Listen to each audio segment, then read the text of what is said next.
You make a very good point. I mean, late 90s, right through to now, we're talking, what are we, 2014?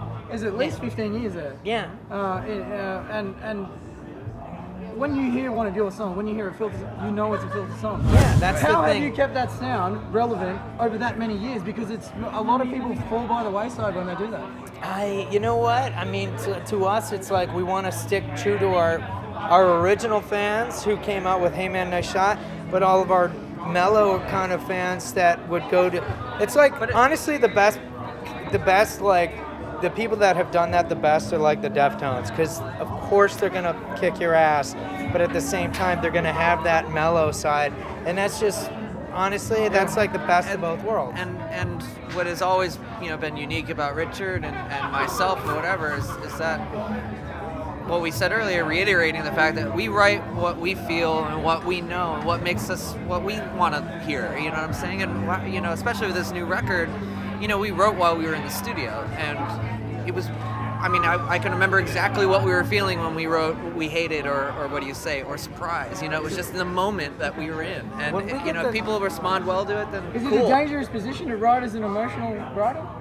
Oh, it's, you know what, it's... As far as you have to releasing be, stuff and wanting people, seeing if people like it or not? Honestly, it's like, you're damned if you do and if you're damned if you don't. So the best thing that I can even say to we always say this to each other, just make sure that we are releasing stuff that's absolutely that we're like when we were working on the record, there was a few times where Jonny and I was just like, Jonny, we're not going to release shit. We're going to release exactly who we are.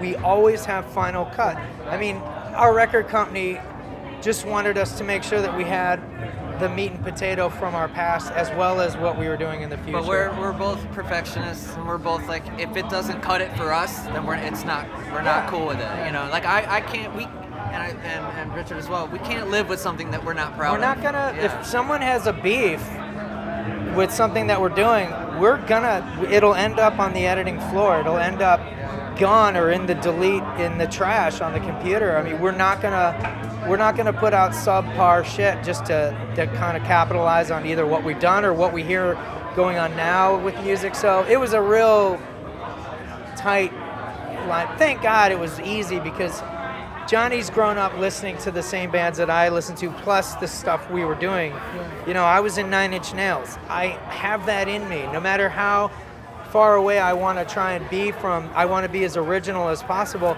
Trent wore off on me, man. Trent gave me a lot of,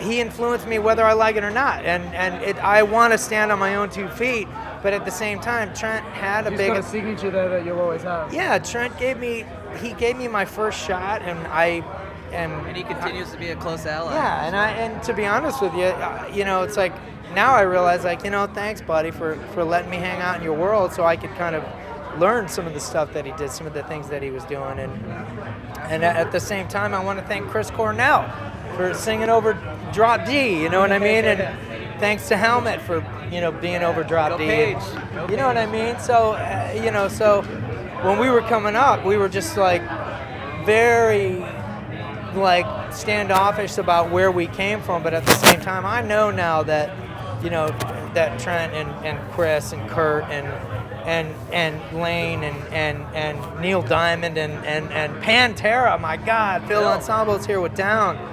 So I mean, like, it is, and Chino and all those guys, we were right, like, listening very closely to what those guys are doing, as like the Clash was to the Sex Pistols, as U2 was to the Clash, you know what I mean? Like, so as the Beatles were to the Rolling Stones, you know what I mean? They were all together when this was happening. So, we're grateful, and that's what we do, and we're passing on the tradition. And there's people that come up to me and they're like, if it wasn't for you, I wouldn't have learned how to play guitar. And I'm like, that must be a nice feeling. It's a huge, well, it gives you also, I mean, at the end of the day, it's just an honor that we're allowed to be hanging out with these guys. That's honestly. And it's also a little bit of self-worth as well, that people respond to what you're doing, and it's, you're inspiring somebody the way I was inspired watching some of my heroes growing up, you know what I mean? So it's cool to be a part of that.